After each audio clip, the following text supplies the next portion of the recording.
বেশ কয়েক সপ্তাহ ধরেই রাজধানী ঢাকা যেন আন্দোলনের সূতিকাগার হিসেবে পরিচিতি পেয়েছে। আনসার বাহিনীর সহিংস আন্দোলনের পর থেকে বিক্ষোভ, সংঘাত আর সহিংসতা লেগেই আছে। ঢাকা কলেজ, সিটি কলেজের সহিংসতা, তিতুমির শিক্ষার্থীদের আন্দোলন, অটোরিকশা চালকদের বিক্ষোভ আর সবশেষ ইসকন নেতা চিন্ময় কৃষ্ণদাস ব্রহ্মচারীকে গ্রেপ্তারের ঘটনায় উত্তপ্ত পরিস্থিতি এবং কলেজ শিক্ষার্থীদের হামলা ঘিরে ভয় আর আতঙ্ক বাড়ছে। মেগা মান্ডে ঘোষণা দিয়ে গণভবন স্টাইলে সব লুট করে নিয়ে যাওয়া হয় ডক্টর মাহবুবুর রহমান মোল্লা কলেজ থেকে। যেভাবে পেরেছে computer, chair, fan, telephone, router, এমনকি ট্রফি পর্যন্ত নিয়ে গেছে। গোটা যাত্রাবাড়ির ডেমরা এলাকা রণক্ষেত্রে পরিণত হয় এদিন। ধাওয়া পাল্টা ধাওয়া আর সংঘাত, সহিংসতা চলে ঘণ্টার পর ঘণ্টা।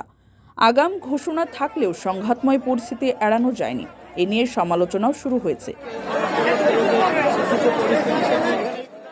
দিনভর এই সহিংসতার মধ্যে খবর আসে রোববার মধ্যরাত থেকেই ঢাকায় ঢুকতে শুরু করেছে একের পর এক বাস।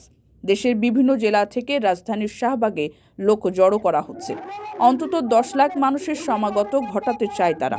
কেন এই পরিকল্পনা, তারা কি করতে চায়, তার কিছুই জানত না প্রশাসন। পরে জানা যায় বিনা সুদে লাখ লাখ টাকা ঋণের প্রলোভন দেখিয়ে তাদের ঢাকায় আনা হয়।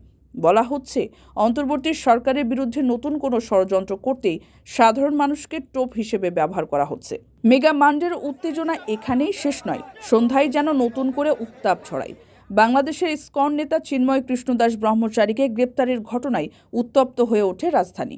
রাস্তায় নেমে আসে তার শত শত অনুসারী। সে প্রতিবাদ, বিক্ষোভ ছড়িয়ে পড়ে চট্টগ্রাম সহ দেশের বিভিন্ন জেলায়। সংঘাতময় পরিস্থিতি এড়াতে বাড়ানো হয় নিরাপত্তা ব্যবস্থা। একদিনে এত সব ঘটনা মোটেও হালকাভাবে নিতে চায় না 5 আগস্টের সফল অভ্যুত্থানের নায়ক, বৈষম্য বিরোধী ছাত্র আন্দোলনের সমন্বয়করা।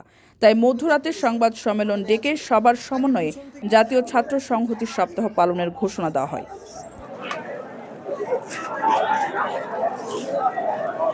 কারো কাছে স্বপ্ন পূরণ, কারো আনন্দের উপলক্ষ, আবার কারো জীবন পাল্টে দেওয়ার মুহূর্ত, কখনো জীবন বাঁচাতে সর্বোচ্চ গতিতে উড়ে চলা, কারো আবেগের শেষ মুহূর্ত, আপনজনের শেষ বিদায়ে শামিল হওয়া।